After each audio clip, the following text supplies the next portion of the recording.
Donc très souvent, le titre exécutoire dont vous allez disposer est un jugement. Et vous avez dans les dispositions communes à toutes les juridictions un titre 15 intitulé l'exécution du jugement. C'est ce titre que nous allons contempler. Vous le voyez ici.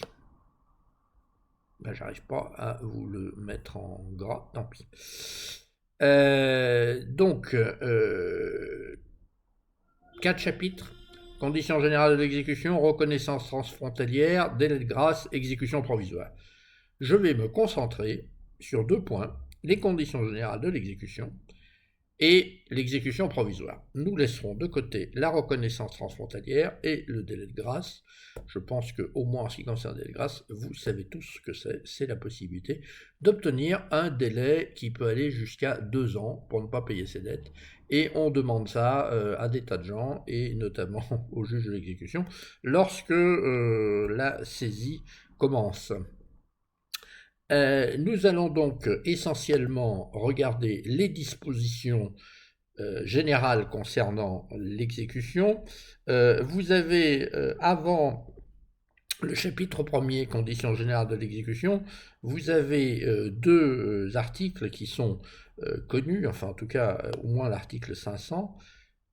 L'article 500, vous le voyez, prévoit que, à force de choses jugées, le jugement qui n'est susceptible d'aucun recours suspensif d'exécution, et ce jugement, s'il est susceptible d'un tel recours, acquiert la force de chose jugée à l'expiration de recours s'il n'a pas été exercé.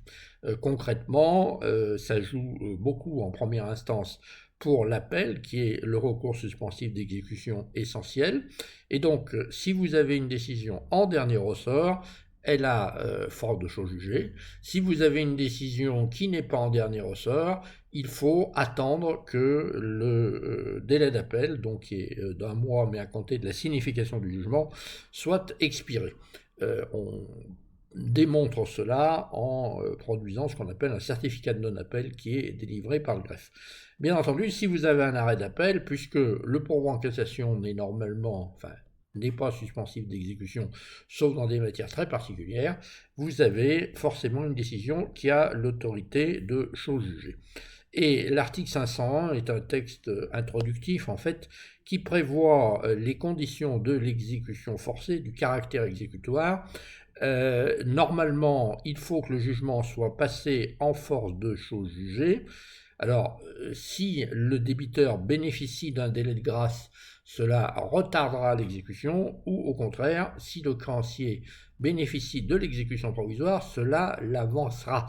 Et naturellement, nous parlons surtout de l'exécution provisoire.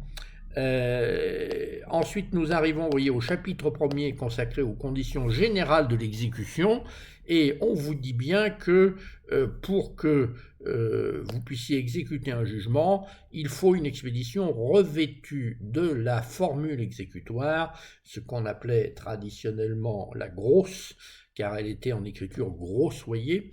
On parlera aujourd'hui de copie exécutoire. Normalement, un jugement, ici, article 503, ne peut être exécuté qu'après avoir été notifié. C'est d'ailleurs généralement une signification par huissier de justice. Comment prouve-t-on le caractère exécutoire d'un jugement? Eh bien, comme vous le voyez à l'article 504, s'il n'est pas suspensif d'exécution, s'il n'est pas susceptible d'un recours suspensif d'exécution, je suis mal réveillé moi, ou s'il bénéficie de l'exécution provisoire, et sinon, dans les autres cas, eh bien, c'est là, et c'est le point pratique le plus important, il faut produire un certificat délivré par le greffe, qu'on appelle couramment le certificat de non-appel, qui démontre qu'il n'y a pas eu d'appel ou de recours suspensif d'exécution plus généralement dans le délai imparti. Et évidemment, par ailleurs, il est possible que la partie condamnée acquiesce au jugement. D'ailleurs, très souvent, l'acquiescement résulte de l'exécution volontaire, au moins dans la mesure où justement on n'est pas au départ forcé tenu d'exécuter. En revanche, si vous exécutez parce qu'il y a exécution provisoire, ça ne vaudra pas acquiescement. Évidemment, l'acquiescement entraîne l'impossibilité de faire appel, la renonciation à l'appel. Et pour ce qui est de cette section, je crois qu'on peut s'en arrêter là. Enfin, je pense qu'Olivier Fradin sera heureux que nous rappelions cette règle générale de l'exécution. Aucune exécution ne peut être faite avant 6 heures et après 21 heures, non plus que les jours fériés ou chômés, si ce n'est par permission du juge en cas de nécessité. C'est la fameuse question du repos nocturne que le doyen Carbonnier avait si bien illustré. Donc, si vous avez un arrêt d'appel, vous vous embêtez pas la vie, c'est un arrêt qui est, comme on dit, définitif et qui peut être exécuté. Il est exécutoire également définitivement. Ce qui est intéressant en pratique, c'est la question de l'exécution provisoire, qui a fait l'objet d'une réforme importante depuis le 1er janvier 2020, attention pour les affaires introduites à compter du 1er janvier 2020, alors que jusqu'à présent l'exécution provisoire de droit était exceptionnelle et qu'il fallait normalement que le juge ordonne l'exécution provisoire, sinon il n'y en avait pas. On a inversé complètement le principe et donc l'exécution provisoire va être de droit, sauf exception. C'est ce qui est prévu, vous voyez, là j'arrive à mettre en surligné même le numéro de l'article. Les décisions de première instance sont de droit exécutoire à titre provisoire, à moins que la loi ou la décision rendue n'en dispose autrement. Donc vous allez avoir exécution provisoire de droit, sauf si la loi l'interdit, ou sauf si le juge décide de l'écarter.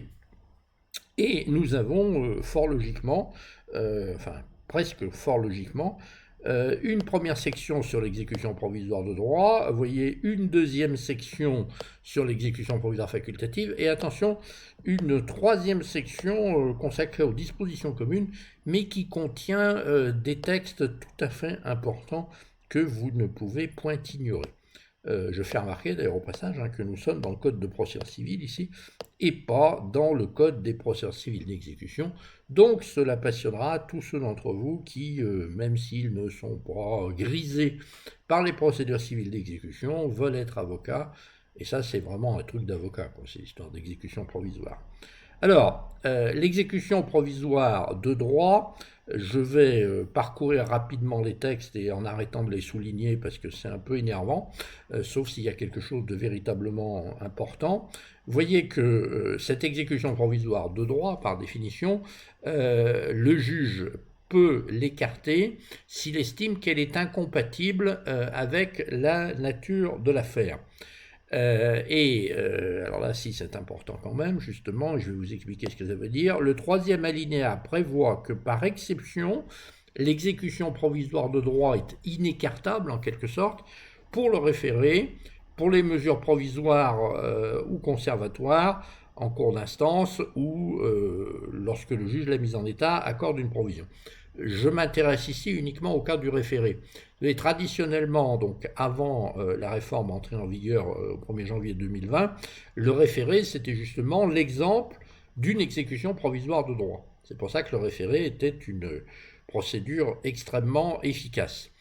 Maintenant, le référé est en quelque sorte noyé dans la masse, puisque toutes les décisions de première instance sont exécutoires de droit à titre provisoire, mais on a prévu, sagement d'ailleurs, que le juge puisse écarter l'exécution provisoire. Ben oui, mais pas en référé. Donc, si vous voulez, elle est de droit, quoi. Elle est super de droit. On peut vraiment pas la dégommer. C'est une manière de pérenniser la situation antérieure. L'article 514.2 prévoit que l'exécution provisoire de droit ne peut être écartée que par la décision en cause, sous réserve d'un autre texte que nous voyons tout de suite après, puisque c'est 514.3, et c'est ce qu'il subsiste aujourd'hui de l'arrêt d'exécution provisoire. Si vous voulez, la situation antérieure, c'était que si on avait accordé en première instance l'exécution provisoire, on pouvait saisir le premier président pour lui demander de l'arrêter. Et on pouvait même, dans le dernier état des textes, faire arrêter une exécution provisoire de droit, donc en référé.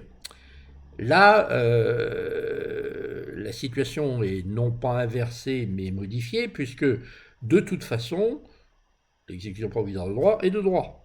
Il n'y a aucune décision ni quoi que ce soit. Eh bien, on a quand même maintenu une règle qui est assez comparable à ce qui préexistait. En cas d'appel, le premier président peut être saisi afin d'arrêter l'exécution provisoire de décision, mais attention, à 2 conditions. Lorsqu'il existe un moyen sérieux d'annulation ou de réformation et que l'exécution risque d'entraîner des conséquences manifestement excessives. Alors la deuxième condition, c'est-à-dire les conséquences manifestement excessives, c'est celle qui était traditionnellement demandée. Et la nouveauté, c'est que maintenant, il faut en plus montrer qu'il y a un moyen sérieux d'annulation ou de réformation. Et ça, c'est un peu problématique parce que ça suppose que le premier président, d'une certaine manière, préjuge de ce que la Cour va dire. Donc, on peut saisir le premier président, on le saisira d'ailleurs, entre guillemets, en référé, pour faire arrêter, pour tenter de faire arrêter cette exécution provisoire, mais il faut d'abord avoir formé appel. Attention, point très important pour les praticiens, le deuxième alinéa de l'article 514.3,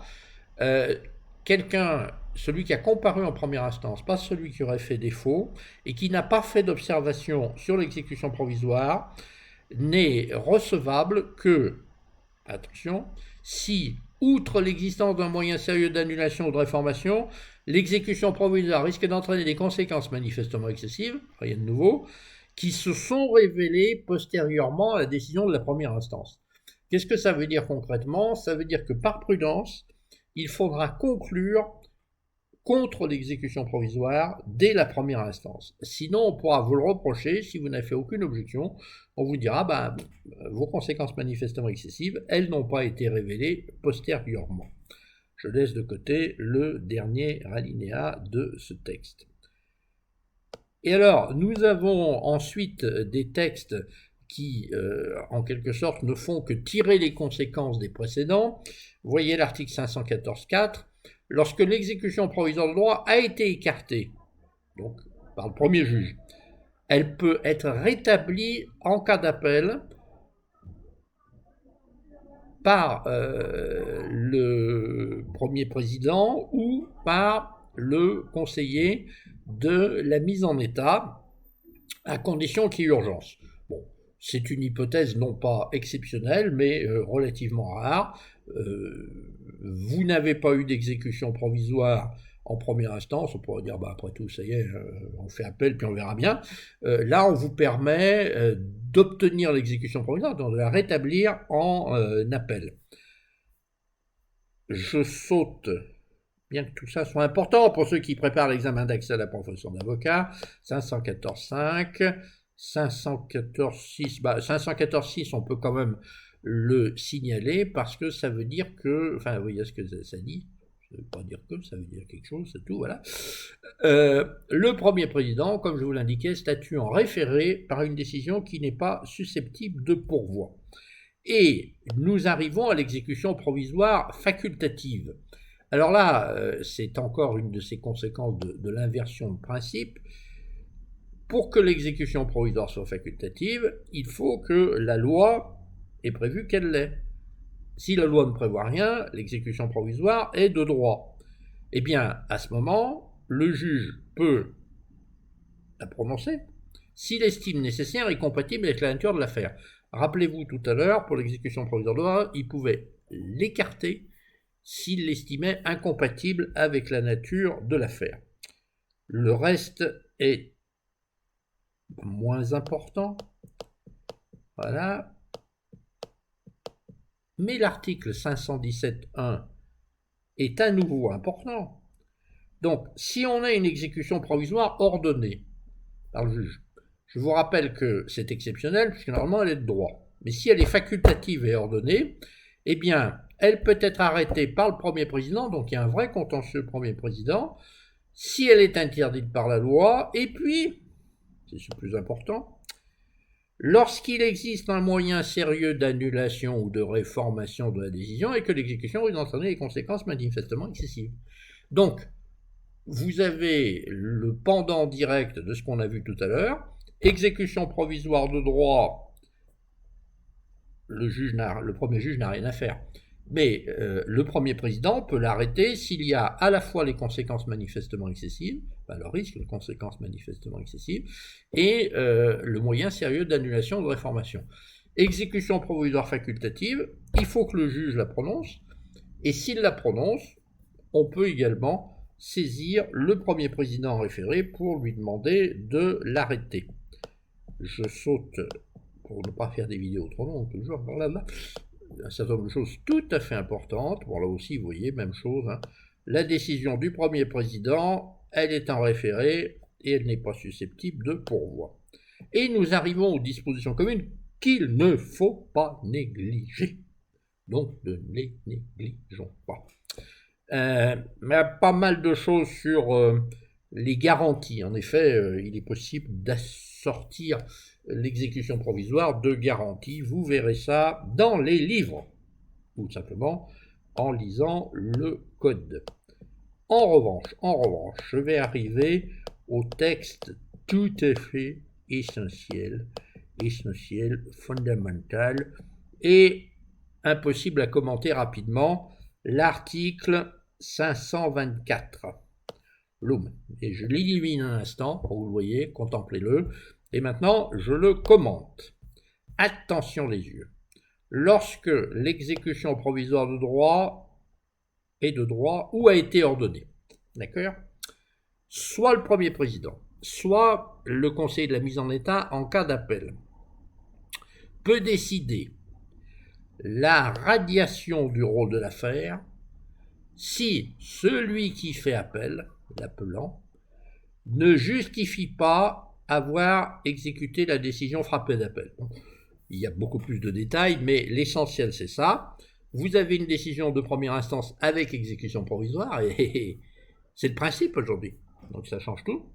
Vous faites appel parce que vous espérez que grâce à l'appel, vous allez pouvoir ne pas exécuter, eh bien, en principe, grossière erreur. Nonobstant appel, comme on dit quelquefois, vous devez exécuter. Et si vous n'exécutez pas, votre adversaire, donc qui est l'intimé, c'est vous qui faites appel, votre adversaire qui est l'intimé peut saisir le premier président, pas pour faire arrêter l'exécution provisoire, mais non, ça serait idiot, c'est l'appelant qui a intérêt à faire arrêter l'exécution provisoire. Vous, en tant qu'intimé, vous êtes le créancier, vous allez dire, là, j'ai pas été payé, il fait appel juste pour éviter l'exécution, en fait, pas en droit, eh bien, je demande la radiation de l'affaire. Vous savez bien entendu que la radiation est une cause de suspension, mais vous allez voir que suspendre une instance d'appel, ça peut avoir des conséquences dramatiques. Alors, le reste, c'est beaucoup de la procédure civile et notamment de la procédure civile d'appel. Vous savez sans doute qu'il y a des délais extrêmement précis aujourd'hui et lourdement sanctionnés en appel. Eh bien, l'idée, elle est relativement simple, c'est que les délais vont être suspendus au profit de l'intimé. En revanche, vous voyez, la demande de radiation, même pas uniquement la décision, suspend les délais impartis à l'intimé. En revanche, la décision de radiation n'emporte pas suspension de délai impartis à l'appelant. Il ne peut pas en profiter. Globalement, c'est lui qui est fautif, donc il doit toujours respecter les délais d'appel. Et alors, ce qui est essentiel, c'est que le délai de péremption, vous savez qu'au bout de 2 ans, normalement, l'instance est périmée, et si vous avez une instance d'appel qui est périmée, vous êtes bien embêté, parce que comme on dit souvent, l'instance est périmée, il n'y a qu'à la recommencer. Et oui, mais en appel, si vous avez déjà fait appel une fois, et que votre délai d'appel est expiré, ce qui est très fréquent, vous ne pouvez pas faire un deuxième appel. sinon la question ça serait compliquée. Mais bon, prenons le cas simple, vous faites appel d'une décision qui a été signifiée, vous avez un mois pour faire l'appel, votre instance d'appel est périmée, et ben vous ne pouvez plus recommencer parce que de toute manière, vous ne seriez pas dans le délai. Et donc, le risque, c'est ça, c'est que à partir du moment où vous avez eu cette radiation qui suspend l'instance, eh bien, ça n'empêche pas le délai de péremption qui, vous voyez, c'est notable d'ailleurs, qui court à compter de la notification de la décision ordonnant la radiation.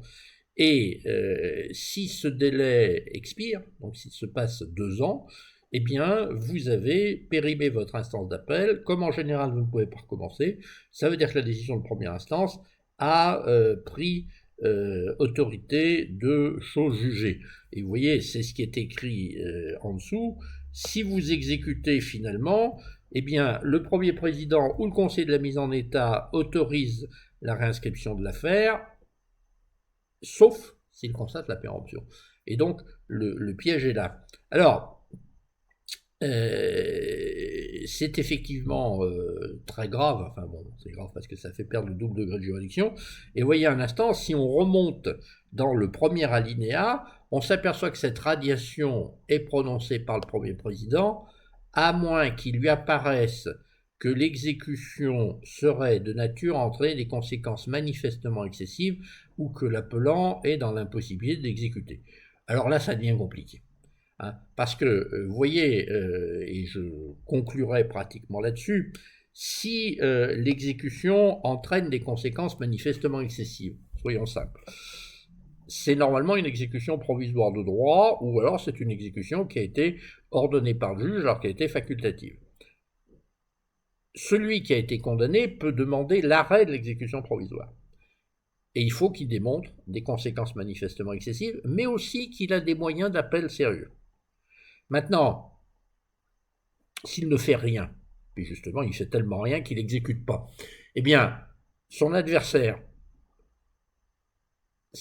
en cas d'appel, donc c'est celui qui n'exécute pas qui fait appel, c'est le créancier qui est l'intimé.